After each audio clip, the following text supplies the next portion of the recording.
Welcome to this Dysfluency information video, which I'll be presenting with my colleagues Linda and Josh, and I'm Ruth.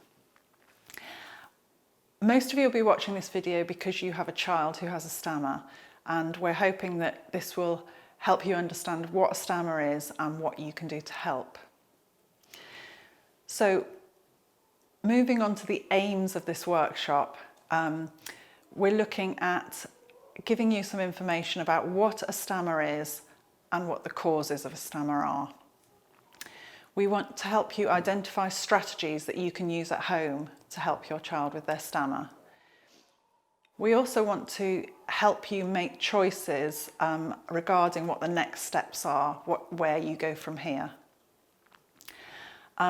Just to clarify, stammering and stuttering and dysfluency mean the same thing. We tend to use stammering in the UK, whereas stuttering is used in America and Europe. Okay, so we know that stammering is a complex problem and that it's very much misunderstood and there's an air of mystery sometimes around what a stammer is. So we thought we'd start with the facts. So stammering can start at different stages in a child's life or development. It can start gradually for some children, almost to the point where the parents don't know it's there, or for some children it starts suddenly, almost overnight. And it definitely can fluctuate. At times it can be quite noticeable, and other times, almost appears to have gone away. Secondly, it happens across all races, cultures, religions and social groupings. Another fact is that approximately 5% of children stammer, and 4% of these will resolve either on their own or with help, which leaves 1% who will stammer into adulthood. It's more common than a lot of people think. There's about 150,000 children and young people who have a stammer. Stammering is also more common in boys than girls. We tend to say that there's a 4-to-1 ratio of boys to girls who have a stammer. As mentioned at the beginning, stammer is a highly complex problem that scientists still haven't really completely identified the cause of.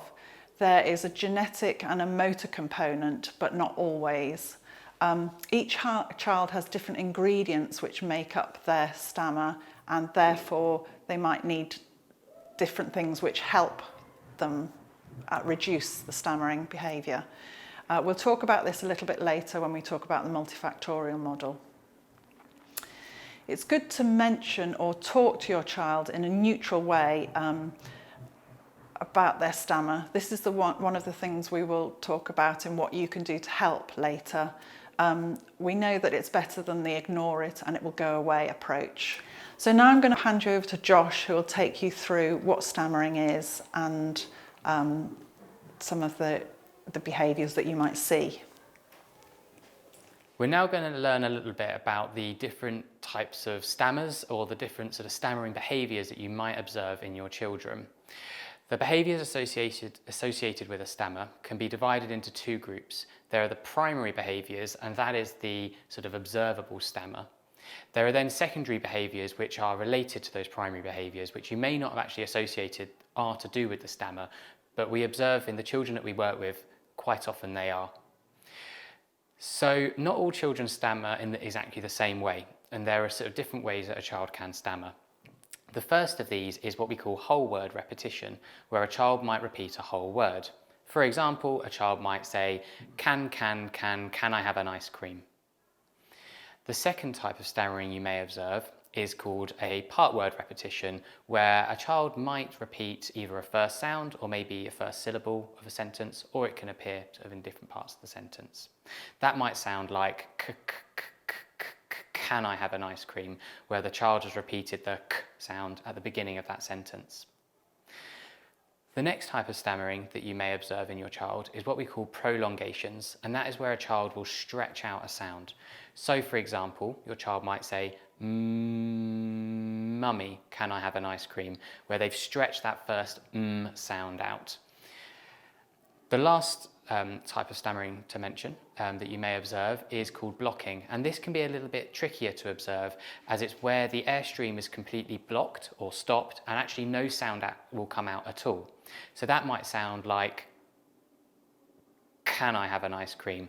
So you may have seen from my face, you could see that my mouth was in the right position to say a k sound, to say can, but actually no air came out at all. So the next thing to mention are what we call the secondary behaviours. And these behaviours are often linked to the primary stammer, but sometimes they don't always get picked up. The first of these to mention is muscle tension, and this often is associated with that final type of stammering that I mentioned called blocking, but it can appear with any of the other types of stammering.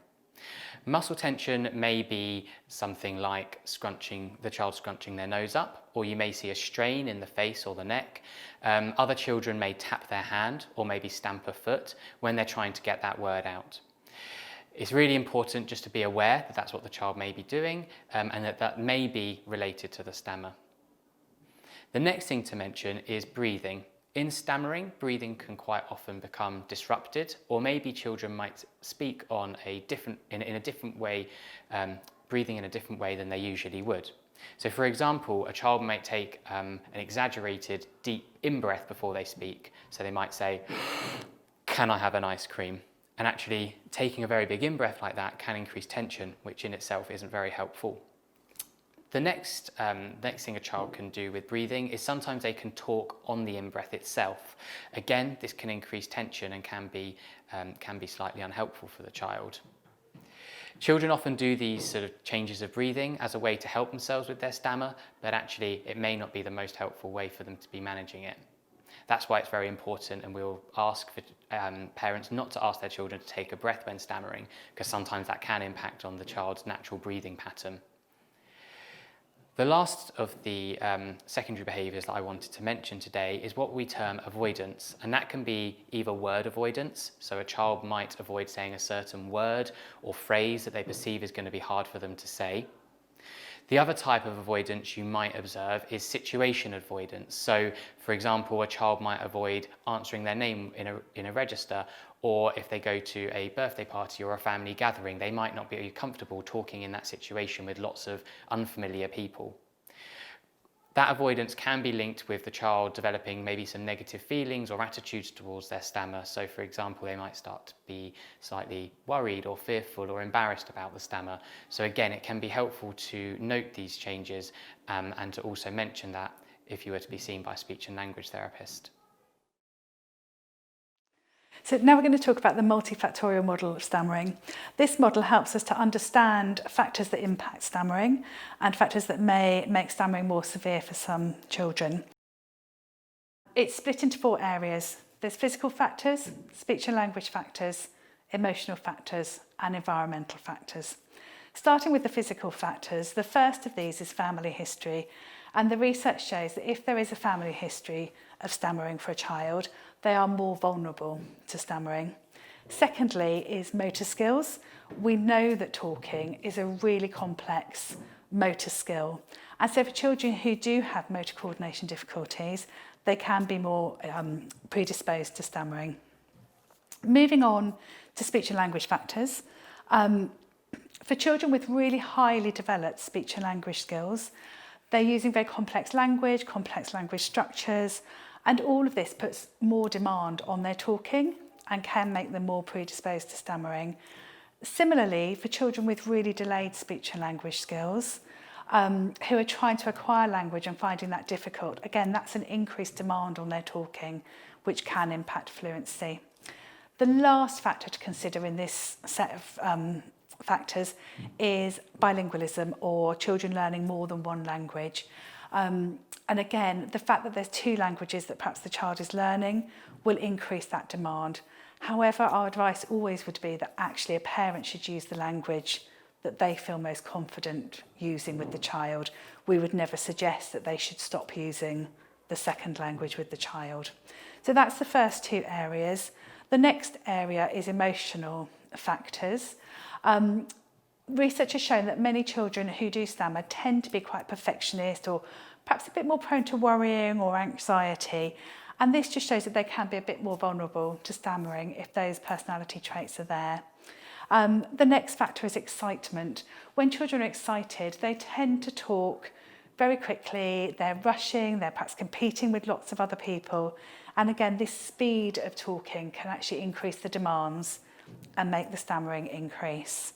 The final factor in this section is tiredness. When children are tired, it impacts their motor skills, as it does for everybody. And so we know that sleep patterns are really important, because if a child is very tired, their stammer will often be more increased or more severe. The last section in this model is environmental. So with environmental factors, the key area is looking at significant changes. Children who stammer are often can be impacted by significant changes. So that might be things like starting nursery, changing class in school, moving house, arrival of a new baby, all things that happen in day-to-day life, but for a child who stammers, they can impact the level of the stammering. Secondly, we talk about communication environment. If a child is in an environment perhaps with lots of siblings or a very competitive talking environment, they're having to rush and try and jump into that conversation, and that can have a big impact on their ability to maintain fluency. Lastly, we talk about the number of questions that a child is asked. As adults, we tend to ask lots of questions because we want to use it as a way of gaining information. Actually, it generally just puts a lot of demand on any child. And so actually for a child who stammers, that can raise the level of stammering if they're feeling under pressure with that. So we've looked at the multifactorial model, which helps us to make sense of stammering. And now we're going to talk briefly about something called the demands and capacities model. This helps us to look at how we balance children's fluency and how the demands and the capacities on their talking can impact that stammer. So the demands and capacities model looks at an old-fashioned balance scale. So if the demands on a child are bigger than the capacities, the scale tips, and then we find that the stammering will increase. So the kind of things we talk about in terms of demands on a child's talking are the expectation of a child to talk.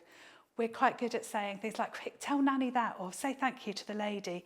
They all put big demands on a child to communicate. Other demands are a child's desire to please. So we talked about some children are worriers and perfectionists. Some children put a huge demand on themselves to please the adult or to do the right things.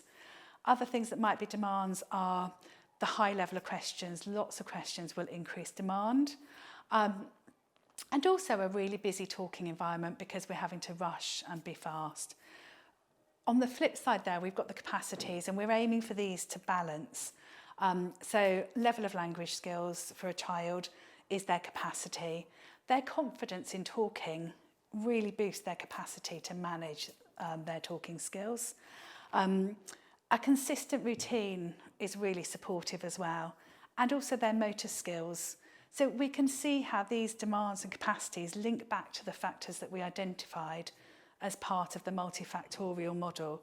And they help us to make sense of stammering, but also to start to think about what could we do and change as parents that might help to balance those demands and capacities in order to start to reduce the stammering for our child.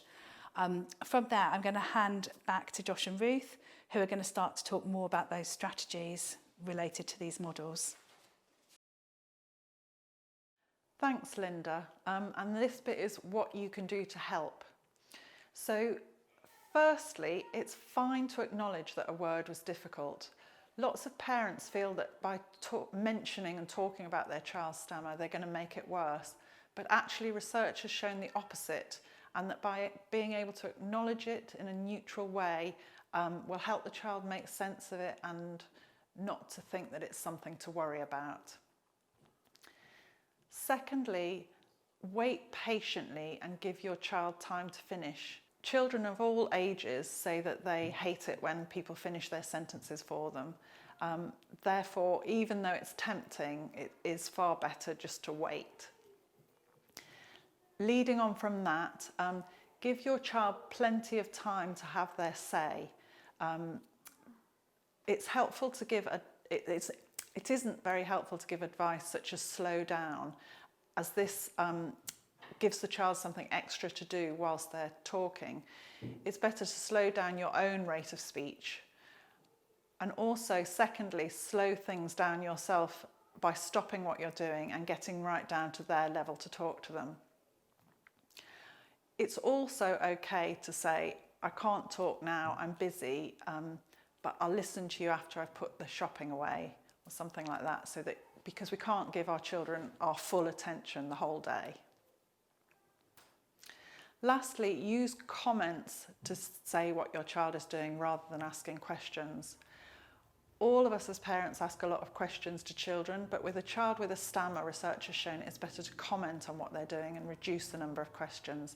So rather than what did you do at nursery today, it might be good to say something like, oh, you look happy, you must have had a lot of fun. Or rather than what did you have for lunch today, it might be good to say something like, I had a cheese sandwich for lunch today, and see then what the child comes back with.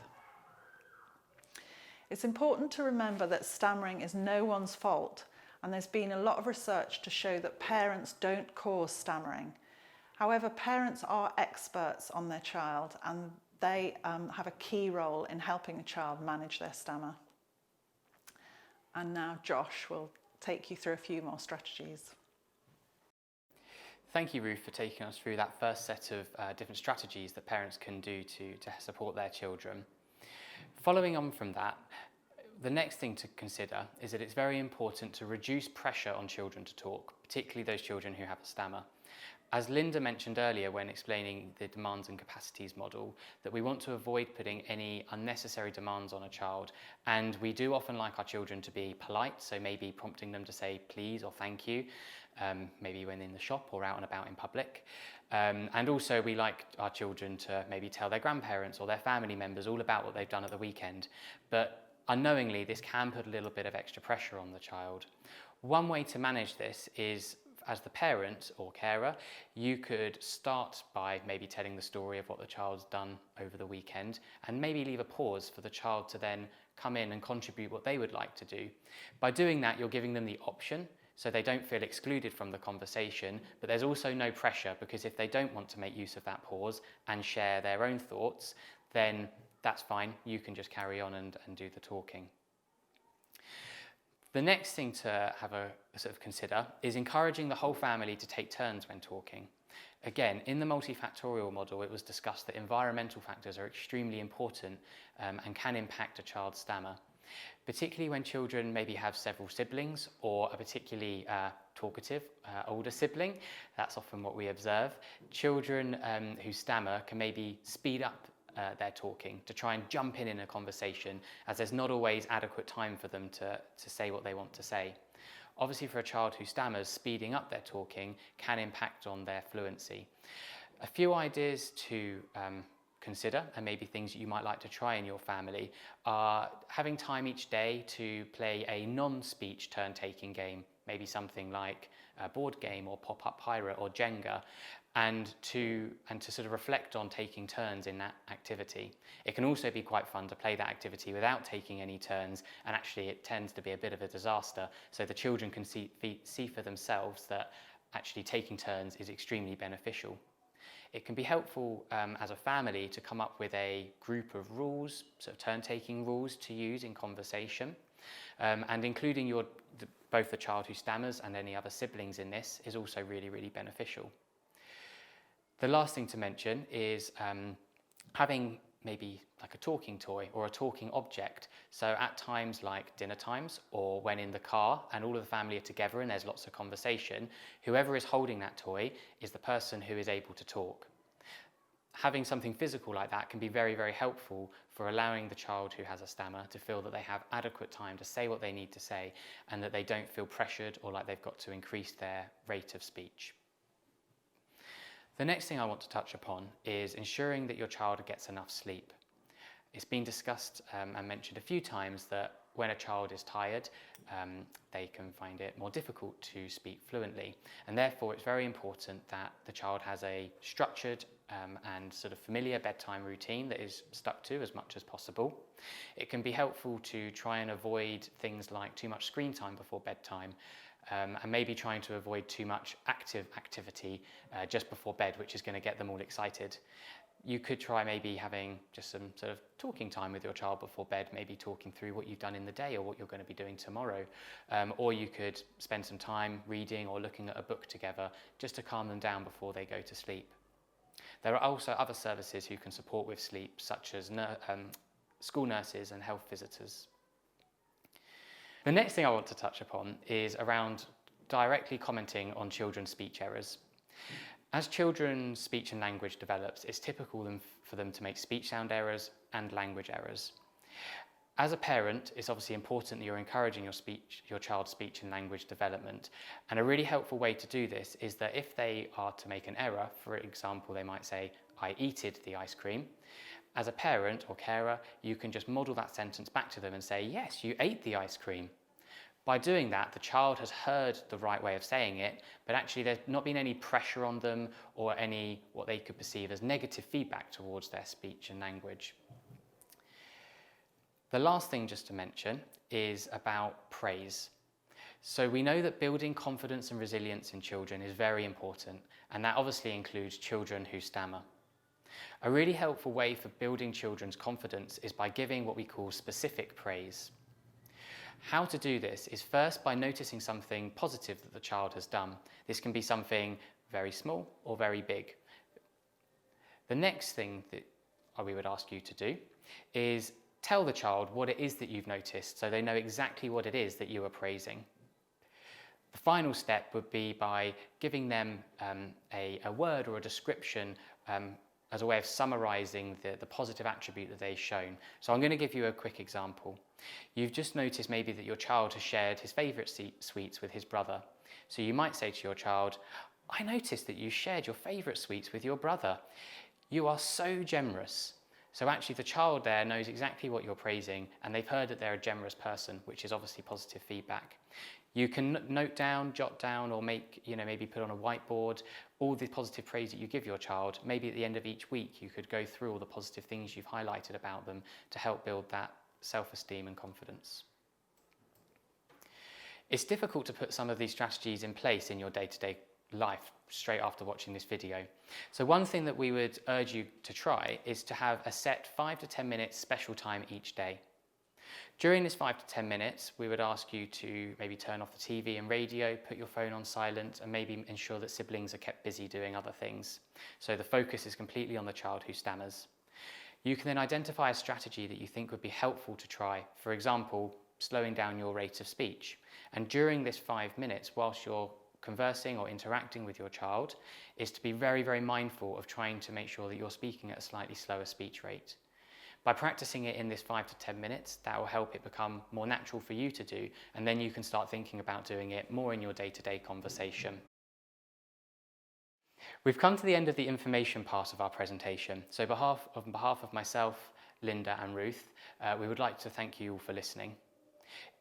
As mentioned earlier, many children will go through a period of stammering as their speech and language develop, and that can be typical. However, it's very, very hard for us to notice or to know which of those children are going to be the ones where it resolves with no support, or for those who are going to need a little bit more support as they grow older. Therefore, it's really important that you contact your local speech and language therapy team to either refer your child or to get some further advice on this.